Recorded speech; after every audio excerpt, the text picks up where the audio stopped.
The opening.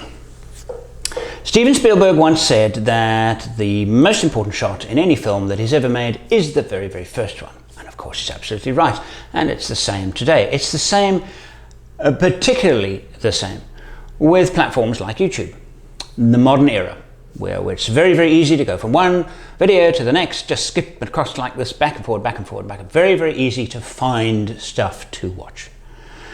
So that's why the beginning is so important. But I'd like to add one more thing to what Steven Spielberg said, and that is said the first sound effect, what you hear, is every bit as important as what you see. I'm Andrew St. Pierre White, and I'm a global adventure travel filmmaker.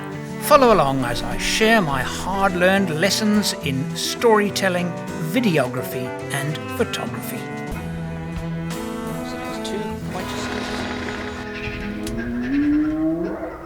So, I've got a couple of examples here where I'm going to show you where I felt that in some programs that I have made, the opening was particularly good. What you want to do with your opening frame is to say to your audience, this is where we are, this is what we're about, and then to get them to ask a mental question. I'm going to show you now what I mean.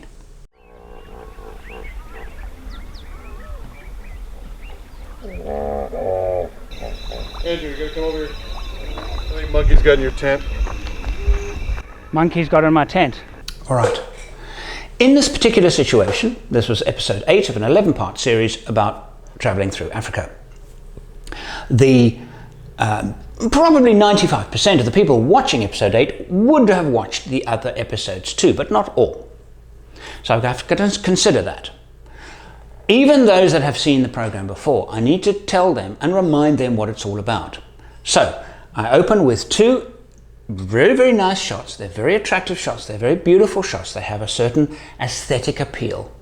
But more importantly, I put in a good sound effect. Now here, the sound effect of a hippopotamus. Andrew, you gotta come over here. Now I want you to think of sound effects as shots. Mentally, think of sound effects as, if you've got a vista, for example, you've got a beach scene, waves crashing over rocks, birds calling, wind in the grass. That's a wide shot. You've got lots of ambience. Lovely, very important to filmmaking. Equivalent of a wide shot with the cliffs and the hills and the beach, and there are the waves and all of the bits that make up this wide shot. It's the equivalent of a wide shot. Now you have the sound effect of the seagull itself. Very prominent, very clear. It's the seagull. In this case, of course, it's the hippopotamus. These sound effects, no matter what they are like a telephoto lens. It's like zooming in on something and only having that particular object in the frame.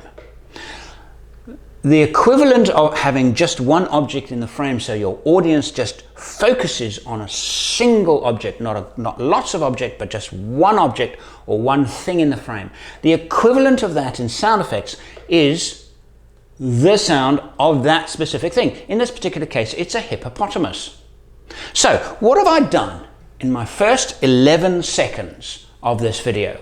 I have said to my audience, beautiful place, 2 shots, beautiful place, near a river. There are wild animals about. How do I know that? I haven't shown them, but you can hear them. So, beautiful place, really gorgeous sun, looks like a sunrise, could even be a sunset, not important at this point. There are wild animals around because I can hear the hippo. Then somebody calls out and says, hey, the monkeys got in your tent.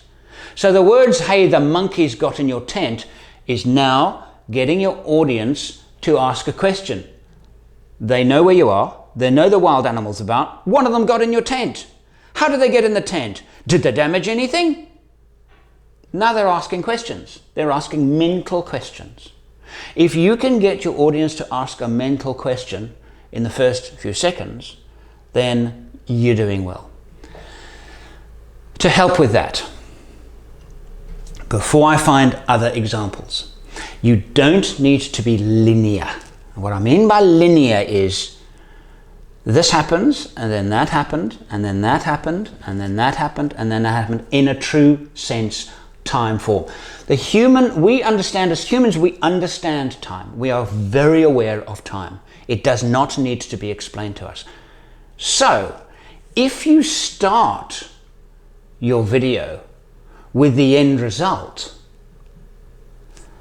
then maybe your audience will say, how did that happen?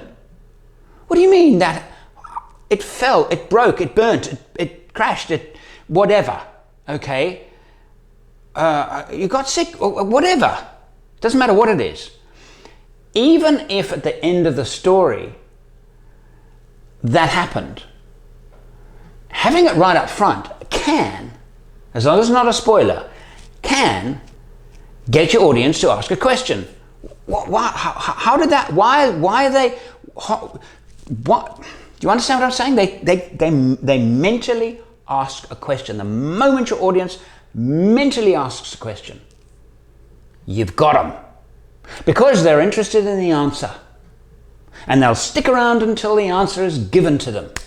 So sometimes what happens later on in the video, or even later on in the story, bring it up right up front, is really cool. But to do that and not spoil the story, you have to be sensitive to how much information you give them right up front. You give them a smell, a hint, a whiff of what happened. And then you pull back and you start telling the story.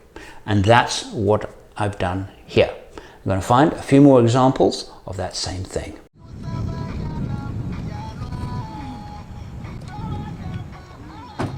Much to cross. It's 150 one way. 150. Yes. I'm in Africa, in Botswana, crossing the Boteti River, on an adventure to find close animal encounters in Africa. Welcome to part 3.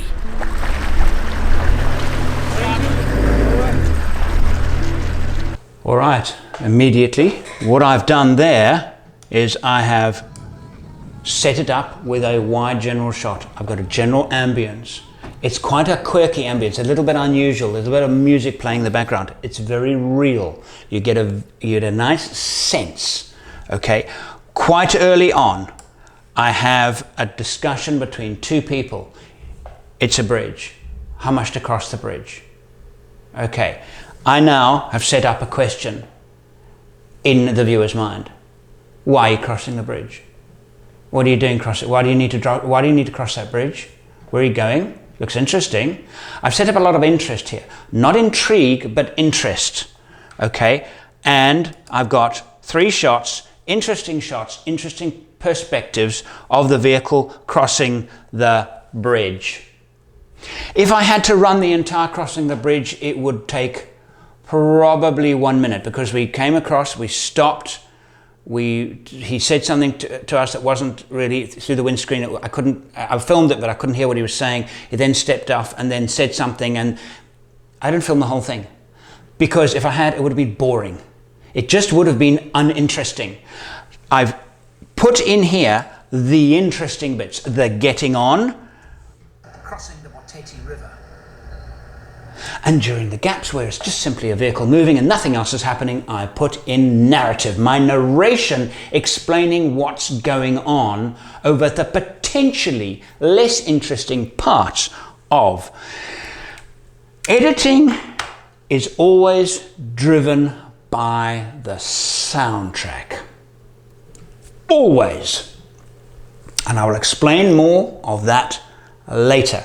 But this is actually driven by the soundtrack, by what's going on. Like the previous one, it's driven by the soundtrack. You hear the hippos and then you hear a voice saying, hey, your monkey's gone into your tent. The audio is driving everything. The audio is dictating the pace and informing and giving the information that the audience wants.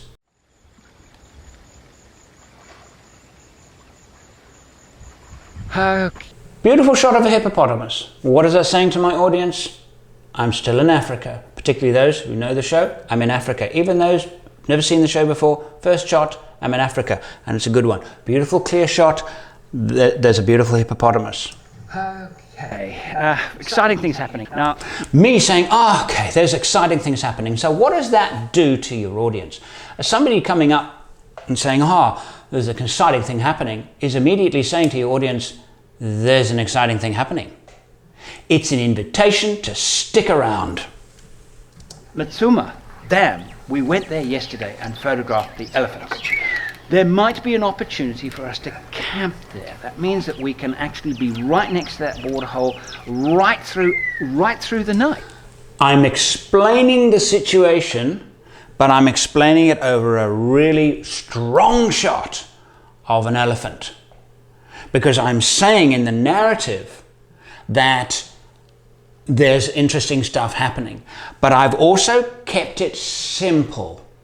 If you have a narrative explaining something, so in other words, the voice is explaining the story, beware of cluttering it with complicated images, because the mind, unless the voice narrative, it directly relates to the image, directly relates. Talking about an apple, seeing an apple. Talking about the sky, seeing the sky, directly relates. If it doesn't directly relate, and it relates in a broad sense like this, we're just talking about going to a place and looking at animals. We're not specifically talking about the texture of an elephant's trunk.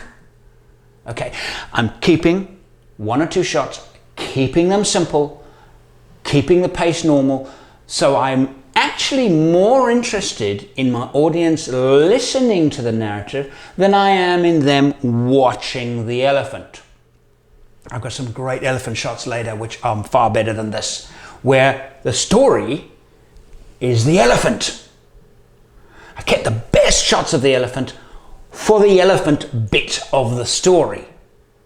Here, I'm more interested in my audience listening to what I have to say, because the narrative, what I'm narrating, is important for them to understand the story. The night. Going to find out now if there is a space available. It's day 24 of an expedition in search of close encounters with Africa's wild animals. And we're hoping today to do something really special. We might get lucky. So, I've now gone back a bit, reminding my audience what the series is all about, and for those people who have never seen the series before, what the series is all about. And then I go straight out, and that is less than 30 seconds. Do it quickly, get it done, get on with the story, don't hang about. Okay, then I've got back into me reiterating, reconfirming the promise to the viewer that something cool's happening. Remind them right away, you've already said something cool's happening, we're waiting for this, it's like excitement. Quick intro, 30 seconds, quick intro, remind them why they're still watching.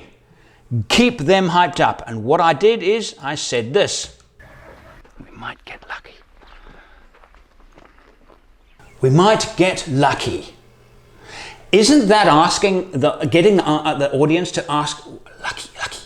Okay, what do you want to get lucky about? Yeah, I hope you get lucky because it looks interesting. They now have a vested interest in the story. That's what you've got to try and do with your openings. You've got to pour in so much effort into your openings. Lastly, when it comes to openings,